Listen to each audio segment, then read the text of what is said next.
Hi, welcome to In Sync, the podcast that explores the history and impact of some of your favorite music moments in TV and film. I'm your host, Rachel Brodsky. And I am Vampire Bill. The wildly campy HBO series True Blood, based on Charlene Harris's book series, The Southern Vampire Mysteries, ran for 7 seasons from 2007 to 2014. In addition to some over-the-top gore, sex, and supernatural backstories, True Blood also served up some great needle drops, courtesy of music supervisor Gary Calamar. Set in the fictional Louisiana town of Bon Temps, 2 years after the invention of a synthetic blood product called True Blood, which allows vampires to, quote, come out of the coffin and live openly in society, True Blood, the show, follows Sookie, I'm Just a Waitress Stackhouse, played by Anna Paquin, who is a telepath and potentially something else, who falls in love with a 174-year-old vampire, Bill Compton, played by Stephen Moyer. What could possibly go wrong?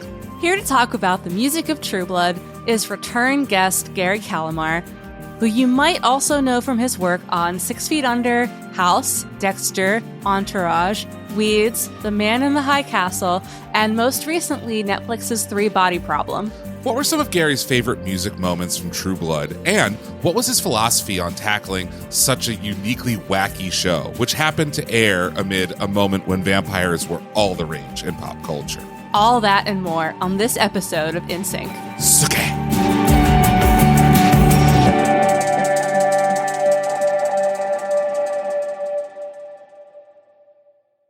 What's the easiest choice you can make? Window instead of middle seat? Picking a vendor who sends a great gift basket? Outsourcing business tasks you hate? What about selling with Shopify?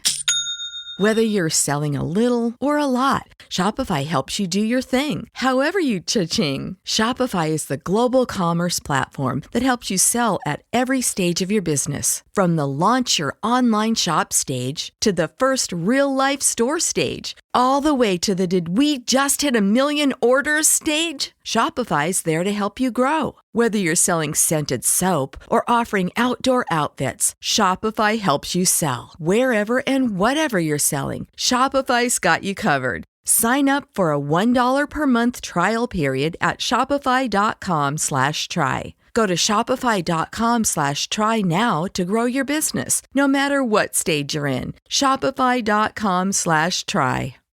At Grand Canyon University, we believe in equal opportunity, and the American dream starts with purpose. Whether your pursuit involves a bachelor's, master's, or doctoral degree, GCU's learning environments are designed for supportive networking and collaboration. With over 330 academic programs, GCU provides a path to help you fulfill your dreams. The pursuit to serve others is yours. Find your purpose at GCU. Private, Christian, affordable. Visit gcu.edu.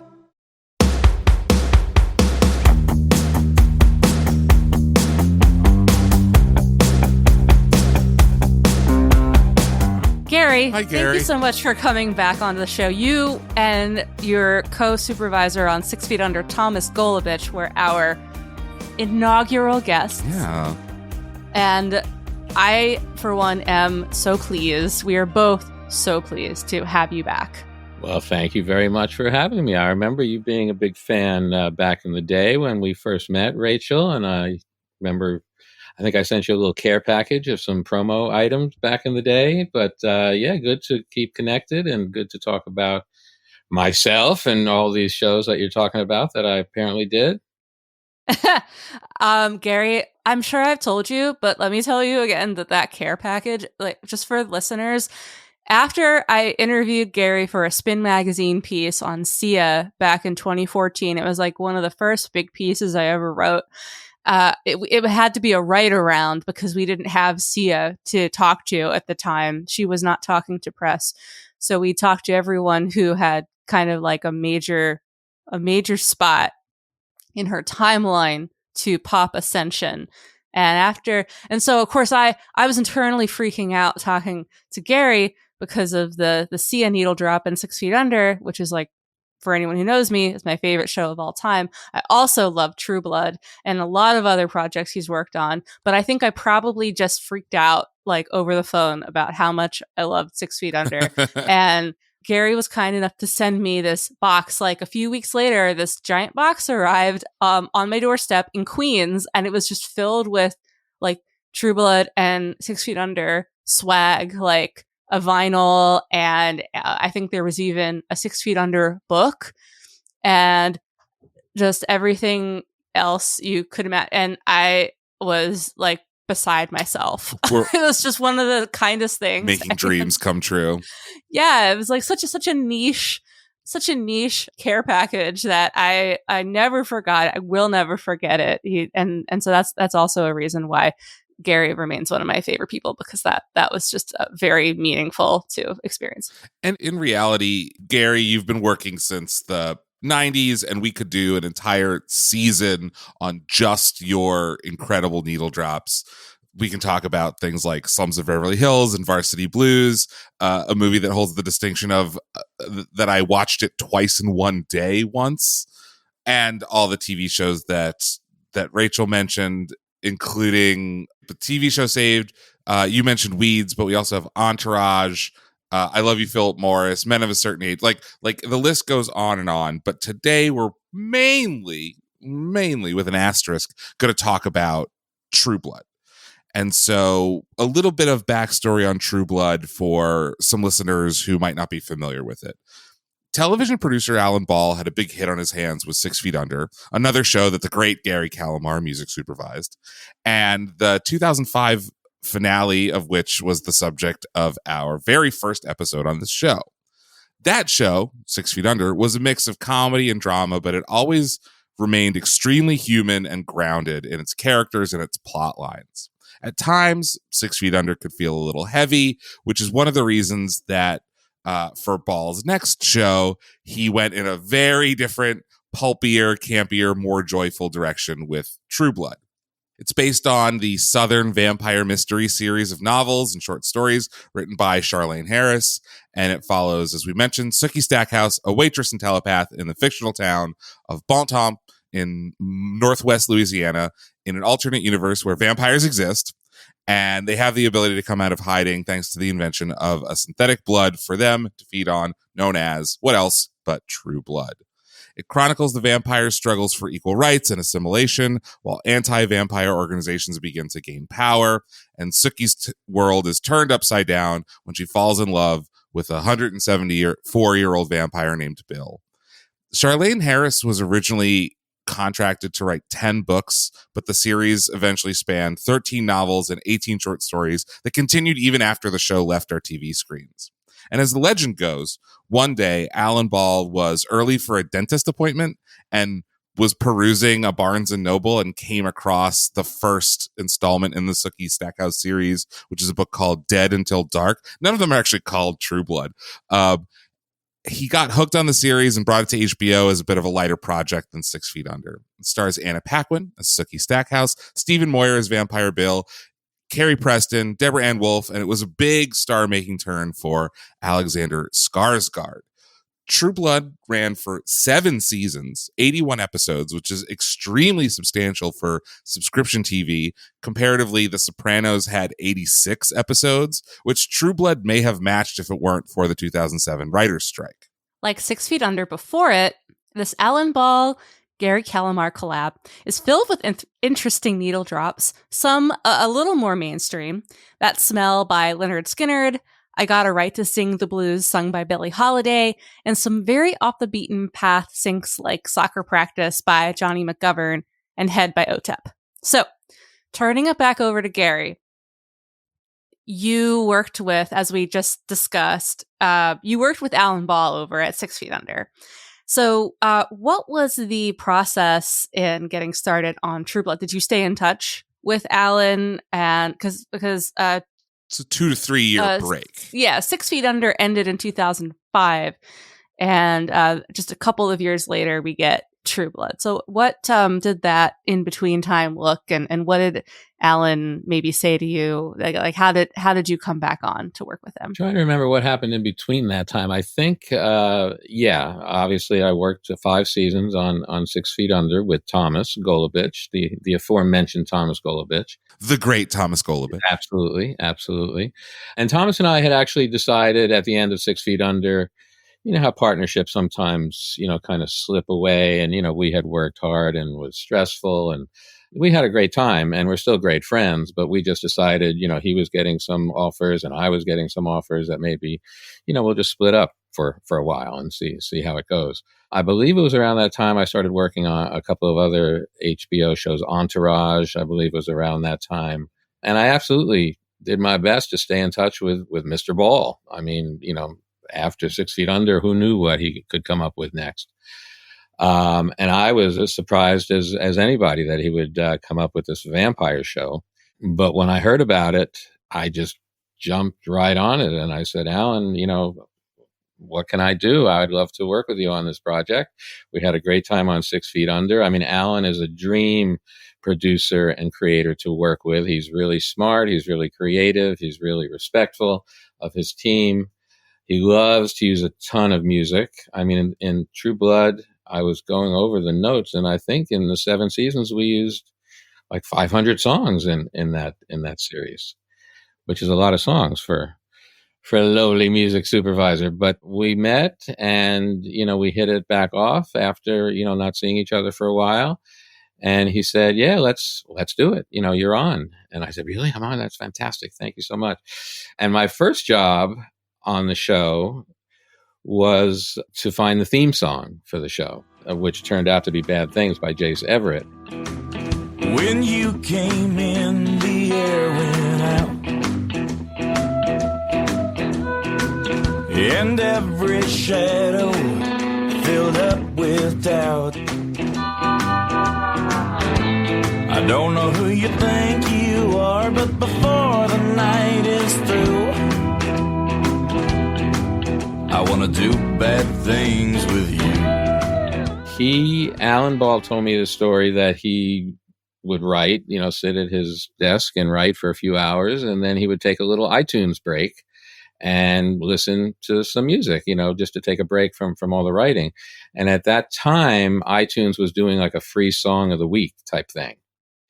You know, it was the early days for the iTunes store. And a song by Jace Everett called Bad Things was the song of the week that week. So he said, this is kind of in the ballpark of what we're going to be looking for. Let's have this as a placeholder. This is not the song, definitely, but this will be the placeholder.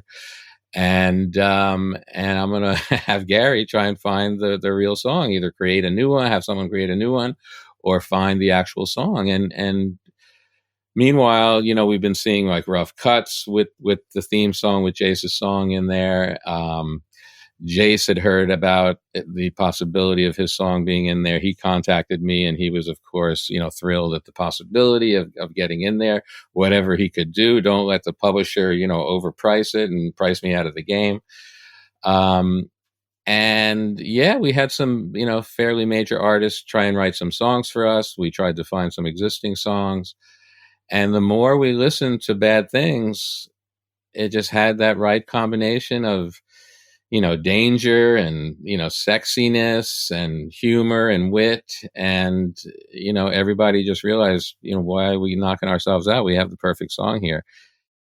And for me, as a music supervisor, it kind of set the path for the rest of the show for me. I mean, using that as sort of like a model. I mean, obviously we strayed for different characters and different scenes, but that was kind of the template that I used for finding songs for the show. You know, I mean, in a way, True Blood, I won't say it was an easy show to work on, but the fact that it was about vampires and took place in the South kind of gave me some boundaries to work with. You know, songs about blood and about moon and things like that, as you had mentioned in your notes. No, we didn't have any kind of quota on that, but yeah, one of my questions was what's a Gary before the show started, just for the audience to know.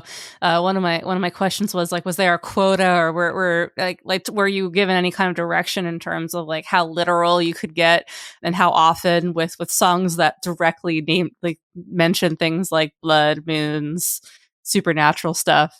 No quota. Sounds like no. No quota. And like I say, it kind of made things easy. I mean, we reached out to certain artists to write new songs for us.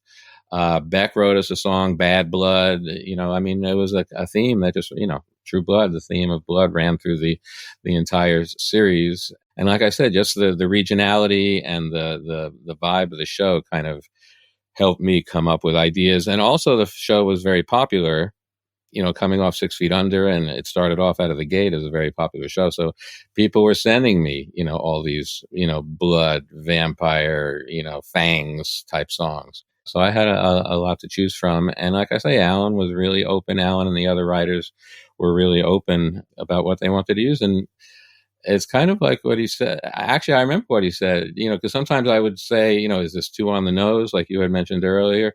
And he said, hey, we're doing a show about vampires. Let's just have some fun with it. Yeah, I mean, the show is like, it's not subtle in almost every respect. And one thing I was thinking about while doing a little research, I actually do a True Blood rewatch maybe every few years because I watched it in real time. And now, like, 15-ish years after its premiere, I am struck by some of the like language and discussion, because the whole show takes place in the South, and there's like a tension around tolerance and intolerance, which is usually precluded by religion. And in season 2, there's a whole storyline or Sookie Stackhouse's brother Jason goes to join what he thinks is just like a Bible camp, basically, where he thinks he's going to better himself as a person, because he doesn't think he's very smart, and he's kind of like, the town. He's kind of the town man slut, for lack of a better phrasing. He's just always like caught with women and making bad decisions for just himself, and so he thinks he needs to go and better himself. And instead, the Bible camp that he ends up joining is it ends up being like a camp of virulent anti-vampire, like people who have meshed Christianity, like extreme Christianity, with intolerance and hatred. And Jason is very conflicted at heart because he befriended a vampire in the first season, played by Stephen Root, the great Stephen Root. So he has seen how vampires, despite being predators, they are as, in some ways, they are very similar to humans and have a humanity to them, or there are layers there. And I just thought there's so much in True Blood that mirrors what's going on today in terms of the Christian right wing. And not to get into too political here on like what is basically a fan podcast, but it's striking how it holds up, how a lot of those plot lines and that tension taking place in the Deep South, and how we think about like minorities and people with less power, people who are threatened by differences. It's super interesting because this is like a thing that is prevalent in vampire literature and vampire media, which is like they are overly sexual, they can't control their urges. There's like this very interesting kind of drinking of blood, which is core to the vampire mythos, is like here can kind of be tied to like perhaps HIV or something like that, which was a trend started by like Danny Boyle's 28 Days Later and their kind of reimagination of zombies. So I think it's like what sets this apart from other vampire media of this time, because we're in like the vampire boom, America's vampire boom of the 2000s, I think, is that through line of like what horror and fantasy does best, which is like to hold up a mirror to the rest of society.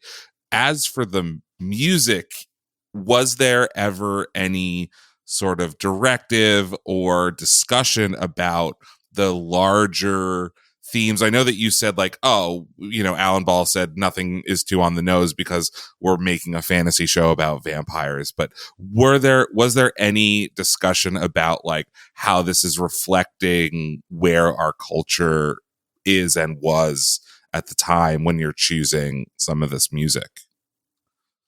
No, not really. I assume there was a lot of talk about that in the writers' room and in Sure. Alan's head and the other writers. But as far as the music, I mean, I just took it scene by scene and And have fun. did not overthink things like that. I mean, maybe there would be some sort of underlying message that came through, but no, there was no direction given to me about that. But I mean, what you're saying is absolutely true. I mean, even in the opening credits, I think one of the things is like God hates fangs. Right, right. I think that Mm-hmm. originally was God hates fags, and then they changed it to God hates fangs or something along that line. But I mean, yeah, that was definitely an undercurrent of the show, and I'm sure that that's what Alan intended. Yeah, yeah. There was some excellent subtext in 6 Feet Under as well. Yeah. I mean, in a much more, I think, true to life, realistic way, because though 6 Feet Under took place in Los Angeles, which is a more liberal setting than what the fictional town of Bon Temps, Louisiana, there were still episodes that dealt with the death of there's sort of like a Matthew Shepard Mhm. type of situation where a young gay man is brutally killed, and it's so unsubtle actually in that moment when I look back, because at the funeral there's just a bunch of rednecky looking, very ignorant appearing people protesting the having a funeral to honor this man who's been killed, and then that sparks a internal debate with David Fisher, who is, I mean, he might at the time be kind of closeted, really coming to grips with his own sexuality and how open he wants to with it. You see, for me, everything just comes back to 6 Feet Under. So, But even in True Blood, there's a sync in I'm not trying to be like Justin Long in Galaxy Quest, but like in season 2, episode 4, there is a sync of a song called Louisiana Hot Sauce. She's Louisiana hot sauce, hotter than a fireball, smoother than strawberry wine.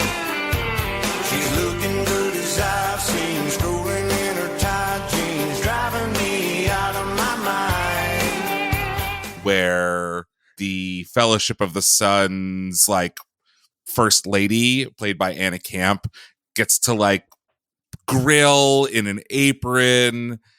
She's got an apron on that has this kind of right-wing slogan on it, and she dances to this very, I don't want to say run of the mill, but straight down the line country song. And so I think even though, I mean, I'm not telling you that your assertion of your own choices are wrong, but even though you say that you didn't think about theme per se, there definitely is this consistency in theme and tone and ideas from the writing to the music, right? That is the perfect sync for this moment of unbridled camp fantasy, right-wing country sort of thing.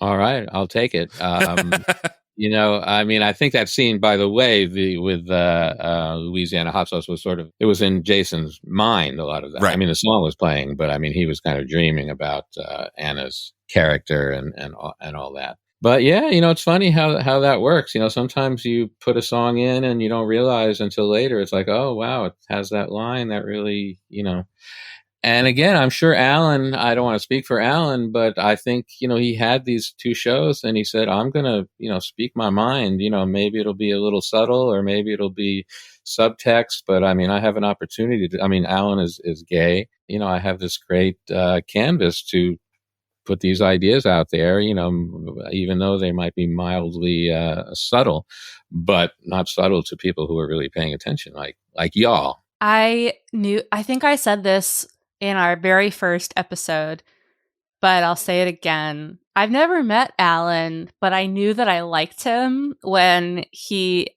in an interview talking about 6 Feet Under, and I think this just extends to every project that he's worked on. He talked about his working philosophy, which was to hire the best and then get out of their way.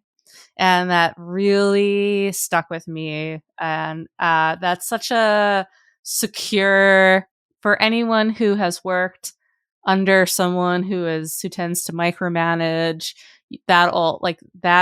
like you mentioned, Gary, that Alan is like just a dream producer and collaborator.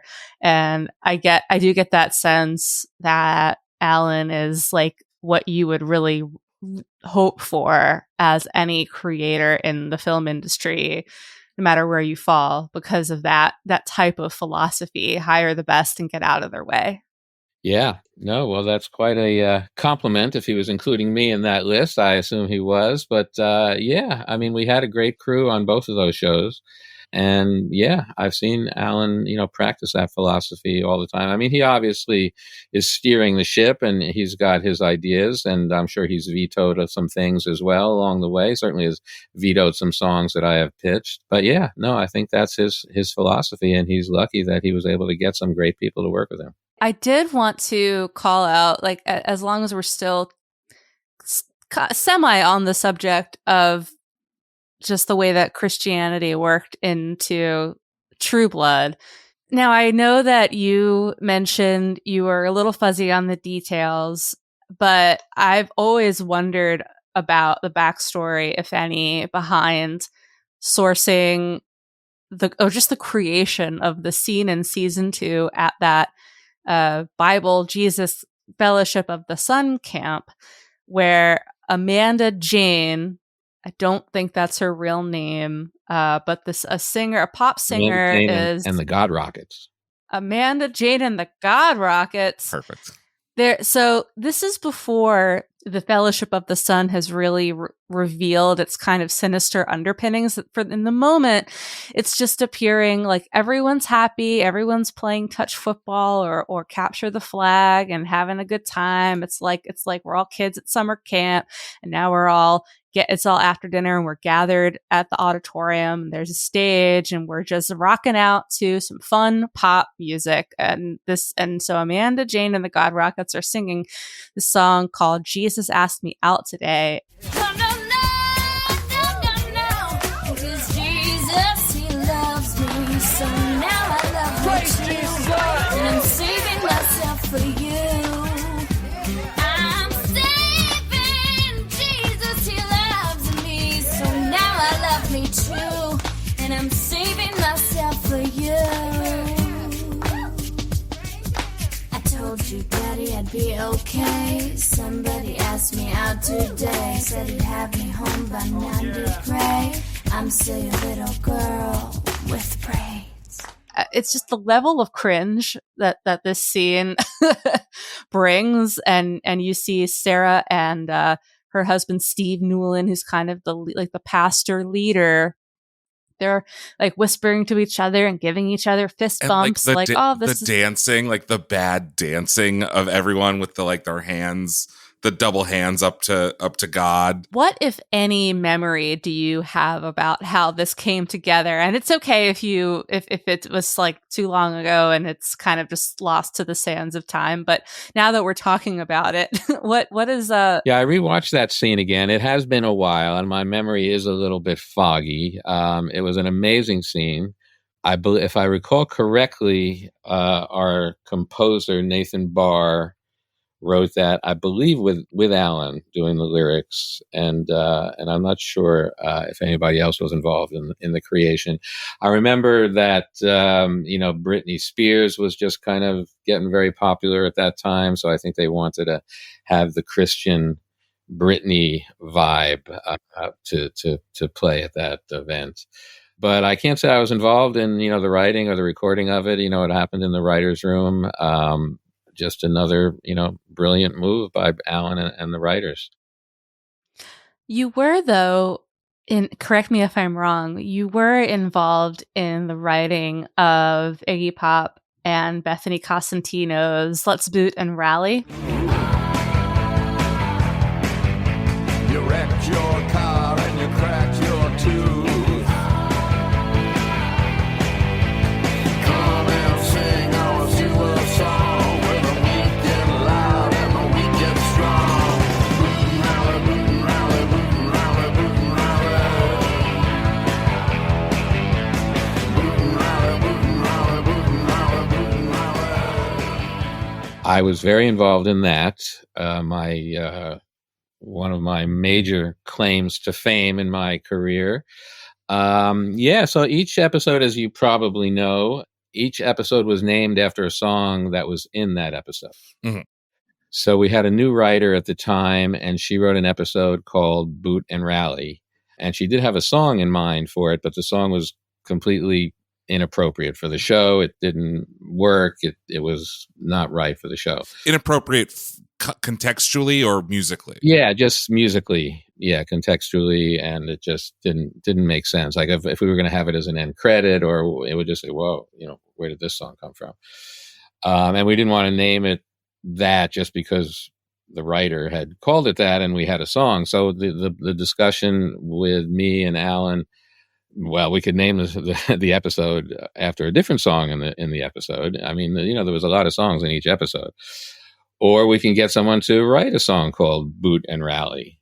And I am sort of a weekend songwriter. And I called up my colleague, James Combs, who is also he's a weekday songwriter.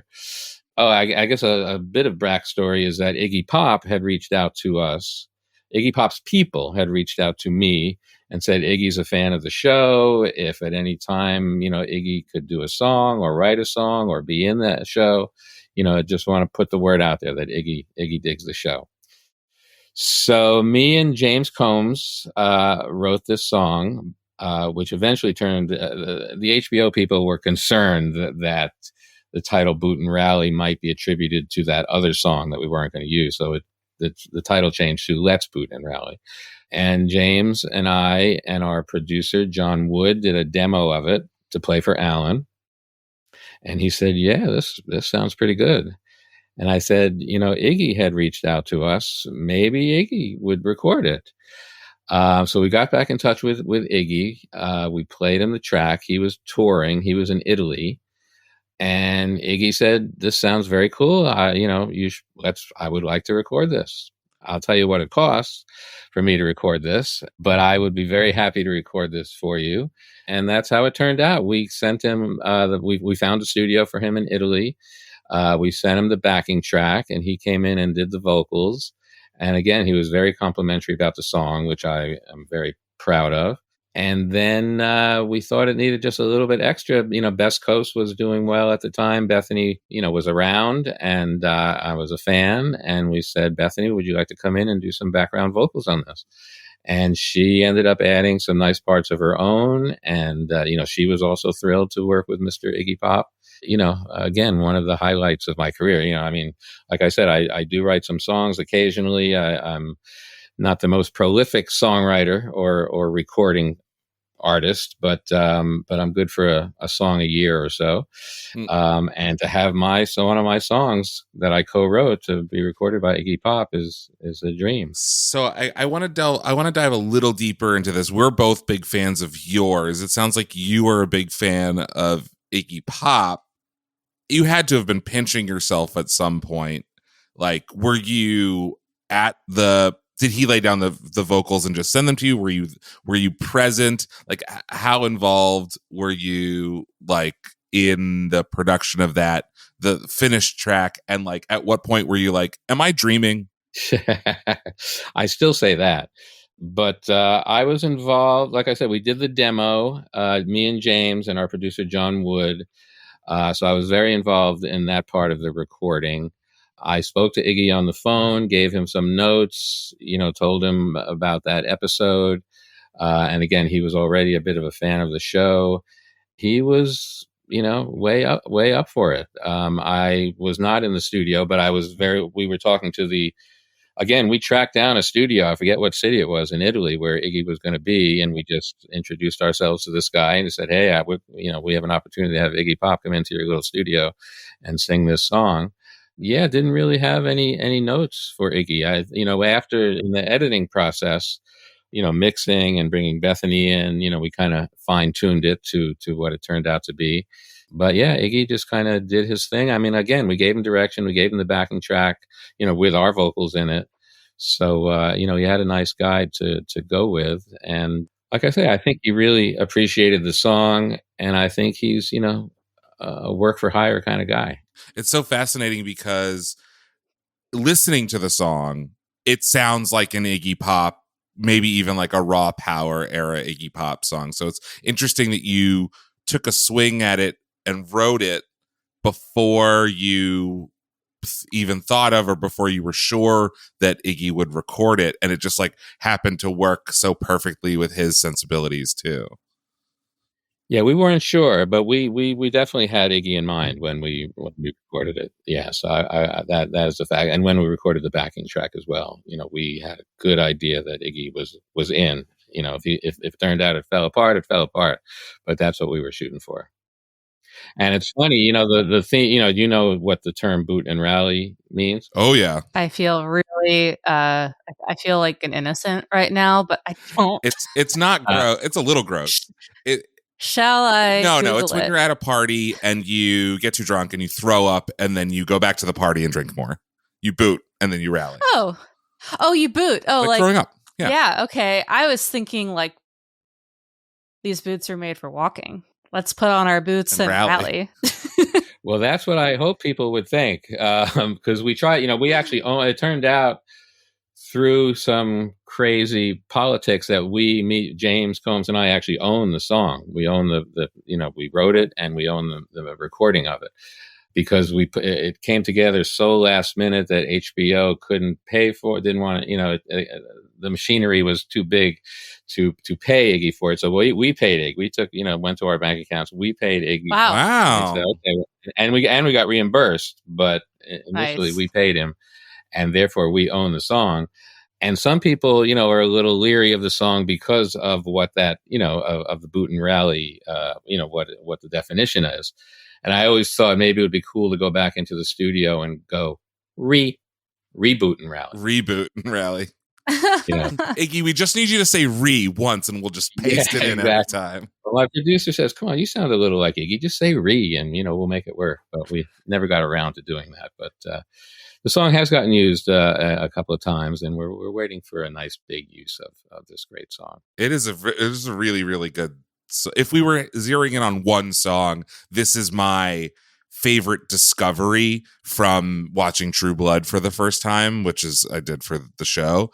And it's great to learn that it is a Gary Calamar original. With James Combs, yes. And again, I want a shout out, hats off to Bethany, because she put some great stuff.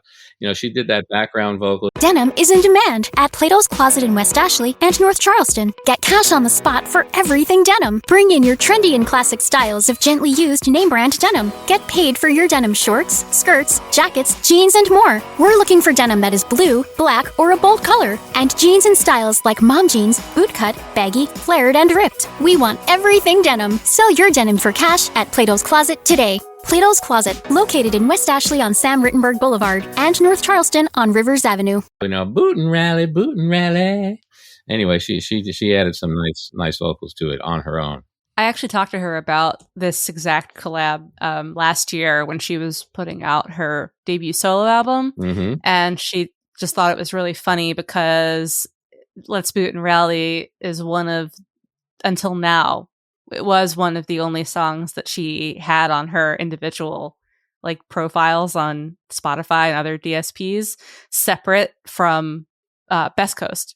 Gotcha. As a project. Yeah. And she was just talking about how it's pretty cool that, because I guess she just had a bunch of collaborations under her own name. And now she, of course, has her own her solo career separate from Best Coast. But yeah. she talked to me about being in the studio in the vocal booth in Silver Lake to provide the backing vocals, and how she got a recorded message, I guess, from Iggy Pop, because they weren't in the studio together, but he left her a voice, what we would say just a voice memo now, saying, Bethany, it's Iggy. I'm so excited to have you on this song. I'm so excited to be doing this song together. True Blood, what a great show. And I hope we get to meet one day. So it's so Iggy's a fan of the show. You're a fan of Iggy. Bethany's a fan of everybody. Yeah. Of Iggy. And it's this really nice little. And it did get voted, I think, in Rolling Stone as one of Iggy's top collaborations. So yeah, a beautiful moment in my career, and sounds like Bethany, and hopefully Iggy remembers, doing it.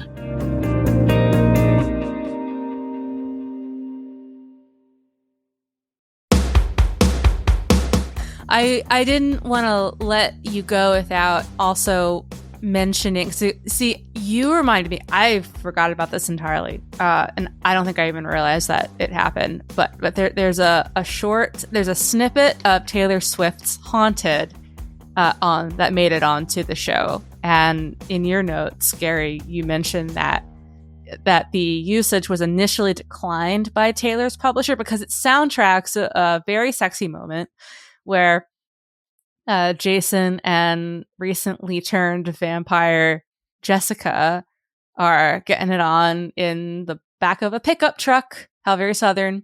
So initially this usage was declined by Taylor Swift's publisher, which had a policy about nudity.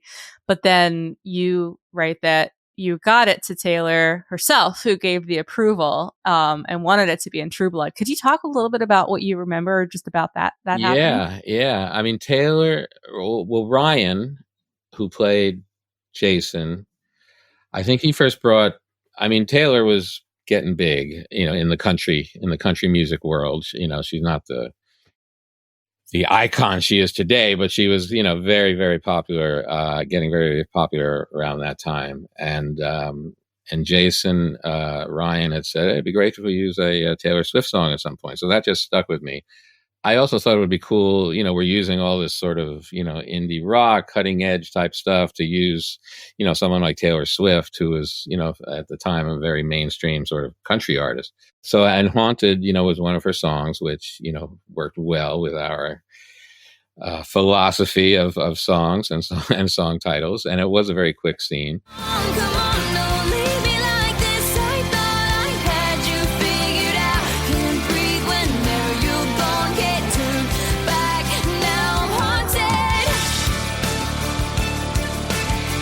But yeah, I did a little research, and I pulled this off from the publisher at Sony ATV. Bad news. Taylor Swift denied this. It was funny. I said it was partially nude. I said, but you don't see any nipple. You got to give them a good description of what's really happening in the scene. So she wrote, bad news. Taylor Swift denied this use. She doesn't want her music synced to sex scenes and or partial nudity, even if no nipple. Sorry.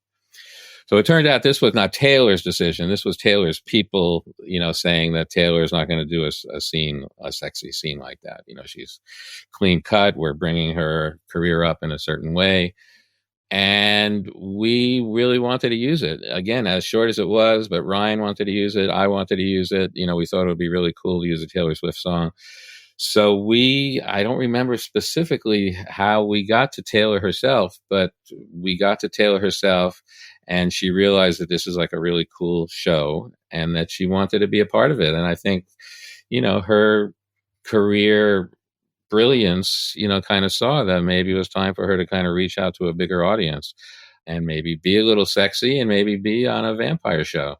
So the next day or a couple of days later, after, the publisher got the word from Taylor herself, we got the approval, and the rest is, minor history. But I was just, in retrospect, I'm glad that I was able to, use a Taylor Swift song in one of my shows. Yeah. Yeah, I love that. And that's a through line, I think, just through her career, is that she sees the guardrails even in her own industry, like that the closest guardrails to her, and she in her way has pushed back against them. And I think she's the icon she is today because of that. As far as business goes, I mean, she's innovated, and like that, I can see those sort of early seeds in that arena just based on that anecdote. That's really cool. So in essence, we made Taylor's career. Yeah, you broke Taylor mainstream. Yes, you broke her. Quote Gary Calamar, Taylor would have been nothing without me. And you mentioned that she was interested in being on this very cool, very hip vampire show. There are so many vampire pieces of media, especially from this time, and it's tough not to compare True Blood, not qualitatively, but, put True Blood up to something like Buffy the Vampire Slayer, which is a show featuring a blonde woman dealing with love and vampires. It also ran 7 seasons. It has a ton of great musical moments. I'm sure this is a comparison that everyone who worked on True Blood absolutely hates. But in terms of music, are you familiar with what they did on Buffy? Are you familiar with what they did in Twilight, which also has a ton of great needle drops? And in what way were you able to kind of carve a unique path for your show? To tell you the truth, I didn't watch either of those shows and was not really familiar with, I guess Buffy is pre-True Blood. Yeah, but Buffy's off the air for a couple years, even before 6 Feet Under goes off. And Twilight is post True Blood, or maybe came just like in the 2 middle. months. The pilot of True Blood is September. There is some overlap. The pilot of True Blood is September of 2008, and the first Twilight movie is November of 2008. So really close. Yeah, culturally, especially as the next films in the franchise roll out around the same time that new seasons of True Blood roll out, it was really like between True Blood and Twilight in the zeitgeist that it was like True Blood was kind of looked to as a better, I think, quality. More adult, yeah.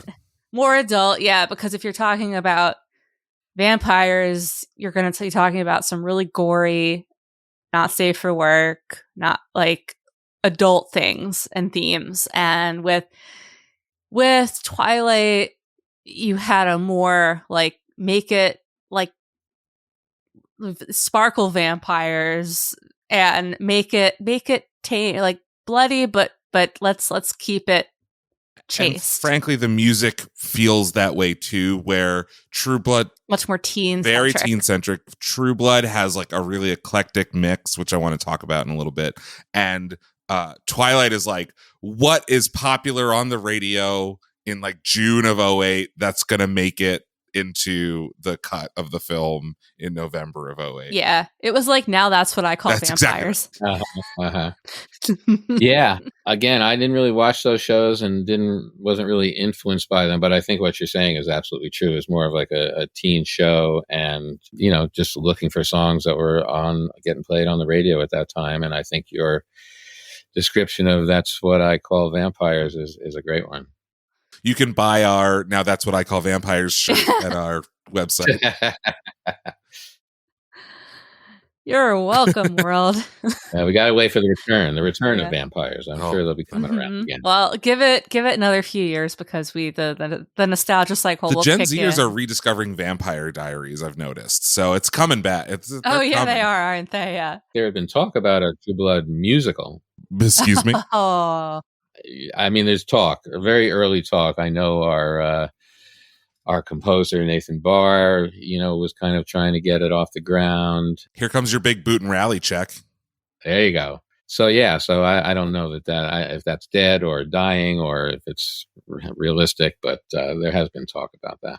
I do see the connection, though, because I tend to think of musicals as being camp. Oh, yeah. And True Blood is camp. There's no, in a different context entirely. Mm-hmm. It co-stars Anna Camp. Yeah, exactly.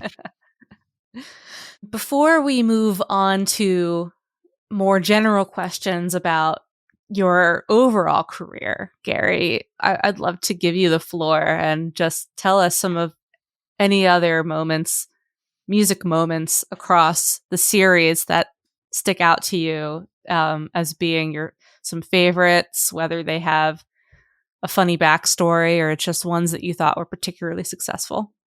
I can think of a couple. There was one, I think it was the first season when Sookie and Vampire Bill are just sort of getting to know each other. They're getting kind of romantic. They're in a bath. They're taking a bath together, and I think they're first, kind of getting together. And we played the Watson twins version of The Cure's Just Like Heaven. Show me how you do it. I promise you, I promise that I'll run away with you. I'll run away with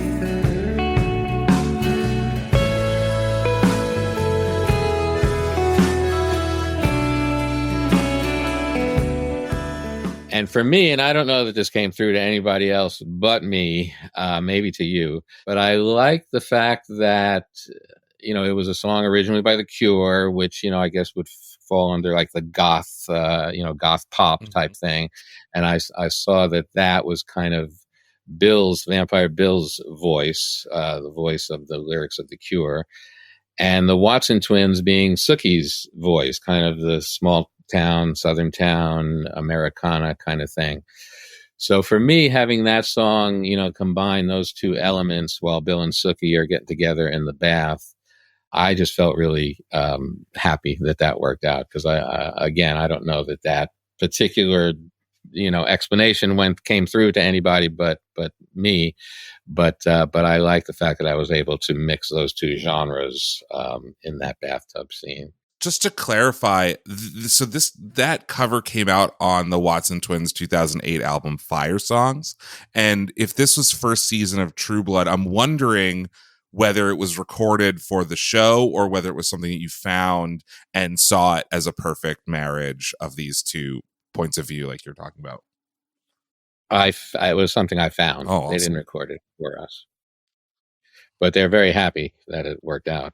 I bumped into the Watson twins a few weeks ago. They were in town, and they're still very thankful about that use. Aw, yes, that's awesome. They're very like college defining for me because when I was in college, they teamed up with Jenny Lewis, of course. Yeah, and I was a huge fan of Rilo Kiley and Jenny Lewis, of course, and then the Watson twins and that team up, and that's their collaborative album is still one of my all-time favorites. But I also think that's just very like, coming of age for me individually as a music fan. There's have you heard that new Jenny Lewis song with Swamp Dog? I have not yet, actually. The artist is Swamp Dog, Swamp Dog. Featuring Jenny Lewis, and Jenny is all over it. An interesting, surprising collaboration, I think. I actually think I've heard it on SoCal Sound on your show. Right on. I played it a couple of times. Another one that I thought had an interesting story peripherally, we also, reached out for bands to do covers of songs for us so we could have a fresh version of certain songs. Eric Burden and the Animal. Eric Burden did one with Jenny Lewis, as a matter of fact. Please Don't Let Me Be Misunderstood, which is not the story I was going to tell, but there was an episode called Please Don't Let Me Be Misunderstood. We recorded that song with Eric and Jenny, and then that episode went away. So we had the song recorded, and we did use it on the soundtrack. And Eric Burden, was kind of surprised at the arrangement that we did. He goes, "This sounds like a James Bond song," But it turned out really great, I think. But we also were looking for a cover of the Laura Nyro song "And When I Die" for one of the episodes. It was a hit for some band in the 60s that escapes me at the moment. Blood, Sweat, and Tears? Blood, Sweat, and Tears. Thank you so much. I normally I would know that. That's okay. But that would have been something like, I should have said Blood, Sweat, and Tears. But so among the people that we asked were The Heavy, who ended up doing the version that we used, and they did an amazing job. But I also was in touch with Jacob Dylan at the time. And I said, Jacob, we're looking for a cover of Laura Nyro's and When I Die, would you like to give it a shot?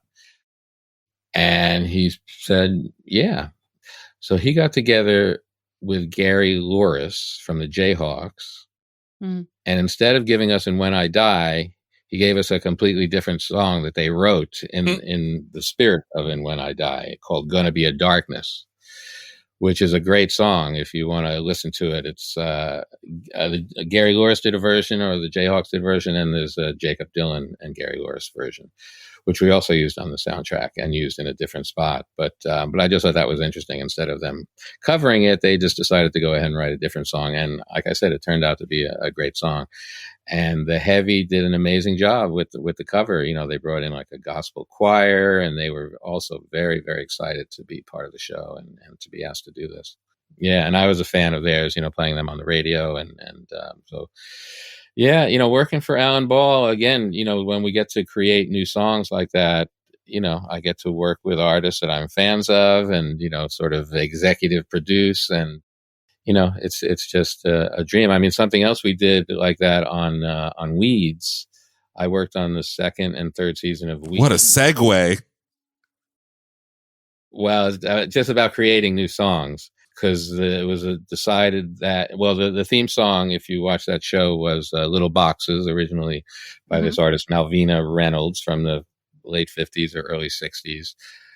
And it was decided, I came in on season 2. I didn't work on season 1, but it was decided that we were going to have different artists cover Little Boxes, and they had I remember that. It was switched off. Yeah, they had a tiny budget, but marijuana was not legal yet. Weeds was like a cool show, and people wanted to be part of it. This is something that Rachel and I privately geeked out about, like, this morning before the show, that we were going to get to talk about the Weeds theme song covers of Little Boxes. Well, I have a bunch that you probably never heard that I'd be happy to send you. I mean, we had, Death Cab for Cutie and what? The Shins, and blowing my mind right now. Some of the ones that we had, Elvis Costello and Randy. I think Man did one, right? Ryan Katner from Man did one. I don't. Probably did we use that one in the show? But I think so. I know Ryan a little bit. I remember him mentioning. That sounds vaguely familiar. But yeah, I was there when Randy Newman did his version, and it's a very simple song. I think Elvis Costello just knocked it out on his acoustic guitar. And the reason, I mean, Mary Louise Parker was the star of the show. She was friends with Elvis, so she asked Elvis to do it, and Elvis did it. We asked Tom Jones to do it. He said no, but we got Engelbert Humperdinck instead. Hell yeah. And so that was a lot of fun, just having different people. So we did that in the second and third seasons that I worked there. I left after the third season, and they moved out of the suburbs. So that song, they didn't use that theme song anymore. Whose idea was it to do the covers? I imagine it was the showrunner, Jen G. Cohen. I don't know who initially came up with the idea, but the idea was laid upon me to make it happen. I remember with my roommates, like, being excited about the next episode of Weeds to see who was doing the cover. Right? It became like the new kind of, this is the cover of Rolling Stone for this week, of like, this is the new hot band doing this cover of Little Boxes. Yeah. No, it was fun. It was exciting. And we had like a French version, we had an African version, we had a classical version. Well, I'm glad you noticed that. Yeah. Hard not to notice, I guess. Walk us through, if you wouldn't mind, in a nutshell, the genesis of how you got into this. And because when we first were in touch, I knew you as, in addition to a decorated music supervisor, also a DJ on KCRW. And that's something that you did for a long time. And you have another show now. So if you would indulge us, how did you roll into these two positions? Well, I was always a fan of music, rock music, AM radio music. And I loved, watching TV. I believe my career started in February of 1964. Seeing the Beatles on Ed Sullivan is when my career officially started. I was very young at the time, but yeah, I just loved it. And, I remember seeing a movie, maybe in the mid 60s called After the Fox, with Peter Sellers. And also the James Bond movies were out around that time, and the music, the score music was amazing, and they usually had great theme songs. But I remember seeing this movie After the Fox, and the theme song was by the Hollies, the band The Hollies.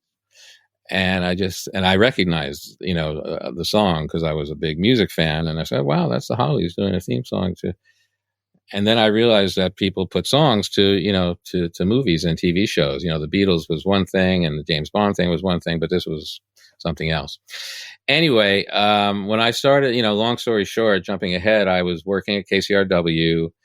And I was working with a couple of people who were music supervisors. Chris Doritas was the music director, and he had just worked on American Beauty, and he had some other big projects that he worked on. There was another woman there, Liza Richardson, who was just starting out as a music supervisor. And I go, music supervision, that seems like a pretty good gig. I'd like to learn more about it. I took a class at UCLA, which I eventually taught. But there was a friend of one of the people at KCRW, Mark Roswell, Mark Roswell, who had come down to the station. He was, he had done movies like the Commitments, and he had a very long career, very well-respected music supervisor back before I started. And we just kind of hit it off as friends. We had some lunches together. I told him I wanted to be a music supervisor someday. He thought it was cool that I worked at KCRW and was getting exposed to all this great new music. And he was, kind of getting a little, didn't have the line to the new music that I had at the radio station. So at one point I had an opportunity through a friend of a friend to work on a movie, Slums of Beverly Hills. One of my all-time favorite movies, P.S. Excellent. I say I had an opportunity to work on it. I had spoken to them and I said, I would, I want to be a music supervisor. And they said, well, we like you. We like the music you play on the radio, but you have zero experience. We can't hire you to be our music supervisor. And I said, well, I've been working with, this guy, Mark Roswell, and, maybe we can do it together. And they said, oh, we would love to get Mark Roswell to do it. So me and Mark did the show. He was one of these guys, a great mentor. He was one of these guys that would just yap and yap all day long about, all the ins and outs of music supervision. He would introduce me to many of the players at the record labels and the publishers, and, taught me a little bit about negotiating. And I was thrilled, on that movie. That was my first movie, Slums of Beverly Hills. And my very first song that I put in was 10 years after, I'd Love to Change the World, as Natasha Lyonne is kind of walking into her new, beat up apartment building. And like I said, he was just a great mentor. We did Varsity Blues together. And I put some songs in there. The Foo Fighters, My Hero, I was able to put in there. And I was still very unconfident. It's like, oh, do you think they might like this? Or, I was just feeling my way around. And then eventually just kind of, made out on my own. I hooked up with Thomas to do 6 Feet Under. And then, but yeah, that was kind of the road that led me there. And, I recommend that to all upcoming music supervisors, is to try and, intern with somebody who can, be a good mentor. And I was technically an intern, but I did add a lot. And Mr. Roswell was kind enough to give me co-music supervisor credit when he probably didn't have to on both of those movies. That's so cool. We actually just spoke to Liza Richardson, didn't we? Yeah. For The Rookie. I don't know if the episodes are going to come out in that order, but we did speak to Liza Richardson for her work on The Rookie and a couple of other projects, and she's awesome. Mm-hmm. Yeah. Yeah. I feel like I grew up watching Slums of Beverly Hills. That was one that I constantly rented in high school. Yeah. It was just a repeat rent. I don't know why I didn't own it, but I was just always borrowing it from the video store. And I could not even explain why I loved it so much. It was like, it's such an underrated movie, like in a similar bucket as Drop Dead Gorgeous. It's got such an absurdity to it. And amazing how Natasha has made such a comeback in the last few years. Yeah, now she's A-list, super, super famous. And I think I first saw... Old Navy spokesperson. Oh, yeah, Old Navy Natasha spokesperson. How many careers do I have to make in this comment? Right, I know. You're behind. See ya. Taylor Swift, Natasha. I love that. Will you tell us a little bit about your new show? New-ish. It's not new anymore, I know. On SoCal Sound, and just like because you reached out to me, you're kind enough to keep me in the loop of what, when you mentioned that you do like a song a year of your own. But I'm always really excited to hear it, because it's to me, aesthetically, it's very reminiscent of a lot of like classic college rock kind of sounds that I most adore. So yeah, tell us just a bit about your other endeavors on the radio and as a musician. Yeah, I was at KCRW for a good 20 years or so and had a nice time over there. And again, was inspired by some of my colleagues there. And at a certain point, I don't know, they were going, we just kind of veered off in different directions. I was more into maybe some of the college rock and, indie rock and singer-songwriter type stuff. And they were kind of moving a little bit more towards dance and electronic. They do a lot of events, KCRW events. They'll DJ at different places.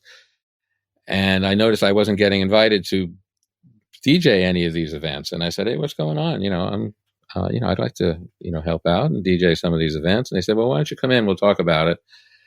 And they said that they thought my show had become an acquired taste at KCRW. What? And I said, oh, is that right? I get a lot of great feedback. I didn't know it had become an acquired taste. But I mean, in retrospect, I can see how they said that. Like I said, they were moving more dance and urban and electronic, and I was kind of doing my indie rock type stuff, and for lack of a better word, classic rock. And they said, I think we're going to make some changes. And I said, well, fuck no, I didn't say that. I said, well, that's not what I was hoping to hear, but if that's your decision, then, it's been a good 20 years. And 2 days later, I got a call back. I got a call from what is now called the SoCal Sound. It was the Indie 88.5. My old colleague from KCRW, Nick Harcourt, was over there. Mm-hmm. I listen to his morning show basically every day. Excellent. And he said, we can use you over here. And he spoke to the general manager, and I kind of knew the general manager a little bit just from being at different, radio events. And, 2 weeks later, I was on the air over there pretty much in my same slot. And I'm very happy to be there. Like I say, the audience, I've gotten much more positive response from the audience. And the audience is more of my audience than what was happening at KCRW. And KCRW, God bless them, but, they've changed and evolved and devolved over the years. Well, I'm really glad that you found a home very quickly. Yeah. And again, I should also say being on the radio is my favorite job. I do get a bit of glory from time to time as a music supervisor, but on the radio, I get to do what I want. I play what I want. I can put a little theme set together. I can pay a tribute to someone who's passed away or somebody's birthday. When I'm working in TV or films, sometimes I'll pitch a song that I think is perfect, and they'll go, yeah, pretty good. What Bit of what an else? acquired taste. Yeah, exactly. So it's my favorite job, but it's, my day job is music supervision. But, and as you said, I do dabble in a bit of songwriting. Ever since I was a youngster, I would make up songs. I never really considered myself a songwriter per se, but I would, make up little songs about my brother or school or a teacher or whatever. And I was a band manager for a long time. I managed a band called The Balancing Act that had a few records on IRS and a few other bands.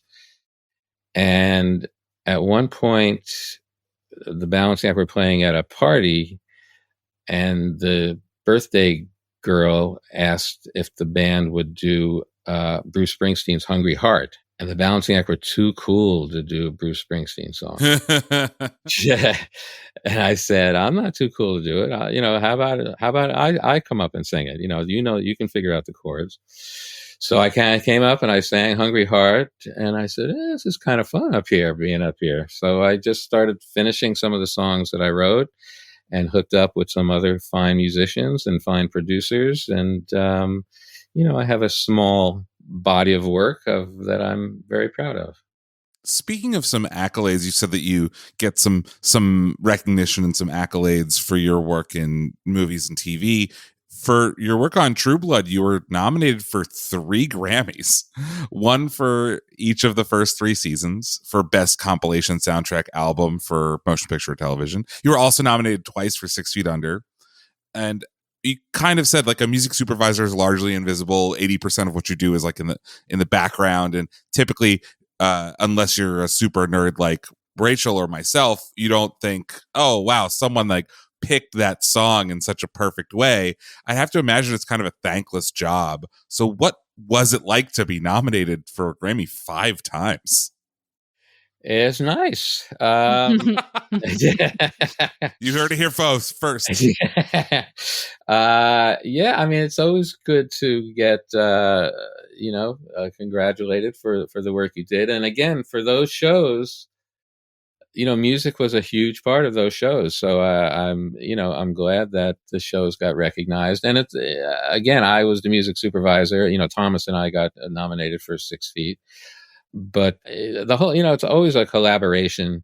I take credit where I can, but everybody's kind of pitching in on music ideas and song ideas. Sometimes the writers, will come up with a song in the original script that ends up being in the original show, and of course, the supervisor gets credit for that, even though maybe he or she didn't think of it. But no, I love that I have those nominations, and it's a nice part of my bio. And maybe we'll get lucky with Three Body Problem and be there again. But we shall see. But yeah, those were kind of golden years. Those years working on True Blood and 6 Feet. Do you feel that recently, say in the last 3 or so years, that music supervision has come a bit more up to the forefront?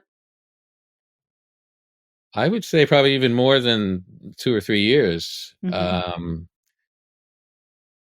Yeah, absolutely. Especially, we see some of the shows I mentioned earlier that use the Kate Bush and the Cramps, and, some of these songs are really, making a big impact. And when I first started, like I say, it kind of grew over the years, the phenomenon of the music supervisor. Sadly, right now, and hopefully it's going to change, things are still slow. After the pandemic and after the strike, there's a lot of a lot of talented music supervisors out there who are out of work. It's very sad and frustrating. But yeah, no, I think it's been a while since, the rise of the music supervisor, probably around the time of 6 Feet and True Blood kind of helped, make the music supervisor, a little more prominent than they were prior to that. Yeah, I can see that. Thank you so much. Yeah, thank you so much for being on the show. I appreciate it.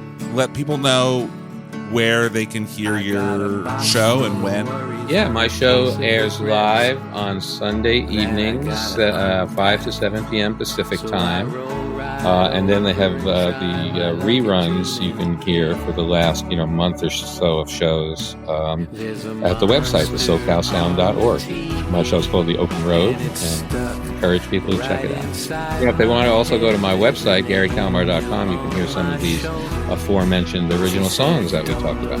Thank you so much for joining us, and thank you all for listening. We have been in sync. We're edited by Katie Honor, production coordinator Kyle Bosch, associate producer Lou Barron. Hi, Lou. Social media producer Dale Stanfley. Executive produced by Tommy West. Original music by Taylor Barefoot. We are a Pro Taylor podcast. In Sync is a production of Gotham West Studios. Follow us on all social medias: Facebook, Twitter, Instagram, TikTok, whatever new one is coming, at the In Sync Pod. And we will talk to you next time. And forgive yourself.